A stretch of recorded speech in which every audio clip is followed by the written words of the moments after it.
सविनय अवज्ञा आंदोलन 1930। सविनय अवज्ञा आंदोलन के तहत महात्मा गांधी ने 12 मार्च 1930 को ऐतिहासिक दांडी मार्च की शुरुआत की। गांधी जी साबरमती आश्रम से अपने 78 अनुयायियों के साथ 240 मील लंबी यात्रा को 24 दिनों में पूर्ण करने के पश्चात 5 अप्रैल 1930 को गुजरात के नौसारी जिले के समुद्र तट पर स्थित दांडी गांव पहुंचे। इस यात्रा को दांडी मार्च के नाम से जाना जाता है। 5 अप्रैल 1930 को महात्मा गांधी अपने नमक सत्याग्रह के तहत जब दांडी ग्राम पहुंचे तब उन्होंने दांडी से आए सभी देसी विदेशी पत्रकारों को संबोधित करते हुए कहा कि शक्ति के विरुद्ध अधिकार की इस लड़ाई में मैं विश्व की सहानुभूति चाहता हूं।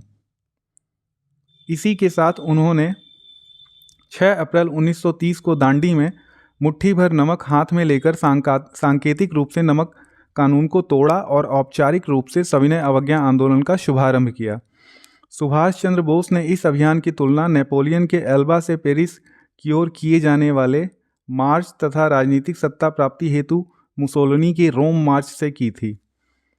भारतीय लोगों द्वारा संपूर्ण देश में नमक कानून तोड़े जाने के परिणाम स्वरूप औपनिवेशिक सरकार द्वारा भारतीय राष्ट्रीय कांग्रेस एवं कांग्रेस समितियों को अवैध घोषित कर दिया गया। आंदोलन संबंधी गतिविधियां। तमिलनाडु में तंजौर के समुद्र तट पर गांधीवादी नेता सी राजगोपालाचारी ने तिरुचेनगोड आश्रम से त्रिचनापल्ली के विद्यारण्यम तक नमक यात्रा की और 30 अप्रैल को इनको गिरफ्तार कर लिया गया। मालाबार में वायकम सत्याग्रह के नेता के कलप्पन ने कालीकट से पेन्नोर तक नमक यात्रा की। आंध्र के विभिन्न जिलों में नमक सत्याग्रह के मुख्यालय के रूप में काम करने के उद्देश्य से शिविरम स्थापित किए गए। सविनय अवज्ञा आंदोलन के दौरान गांधी जी को 5 मई 1930 को शोलापुर से गिरफ्तार कर यरवदा जेल भेज दिया गया था। तब उनके स्थान पर अब्बास तैयब जी ने आंदोलन का नेतृत्व किया।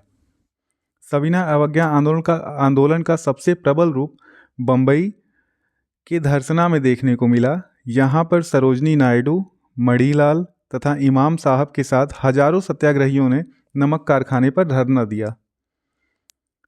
31 मई 1930 को कारखाना परिसर से सत्याग्रहियों को हटाने तथा धरने को खत्म करने के लिए पुलिस ने कठोर दमनात्मक कार्रवाई की, जिसका उल्लेख अमेरिकी पत्रकार वेब मिलर ने किया है।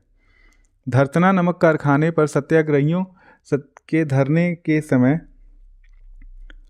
गांधी जी पुणे की यरवदा जेल में थे। इसी समय ब्रिटिश पत्रकार जॉर्ज स्लोकॉम्ब ने महात्मा गांधी के साथ यरवदा जेल में हुए साक्षात्कार को प्रकाशित किया।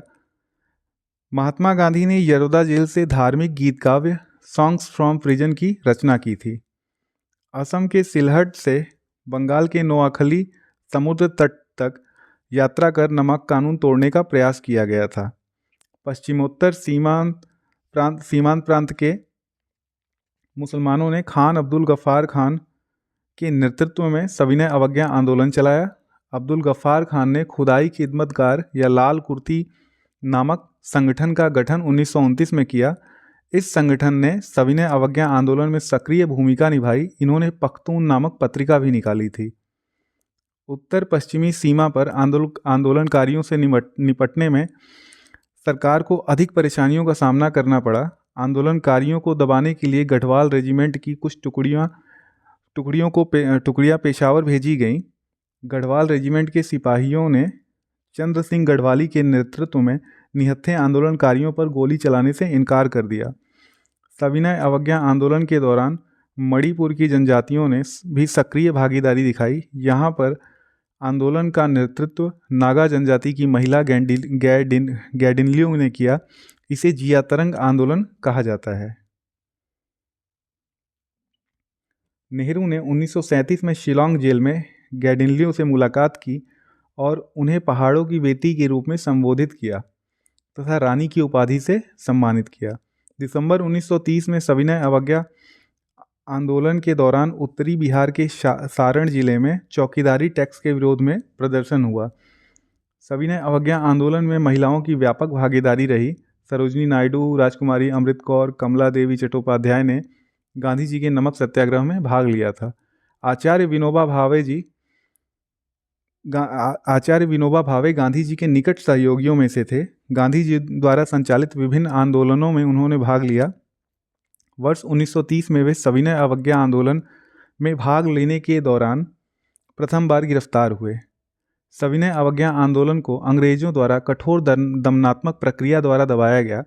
इसी समय साइमन कमीशन की रिपोर्ट के आधार पर इंग्लैंड में 3 गोलमेज सम्मेलन बुलाए गए। टाइम मैगजीन ने 1930 में गांधी जी को मैन ऑफ द ईयर के रूप में चुना था।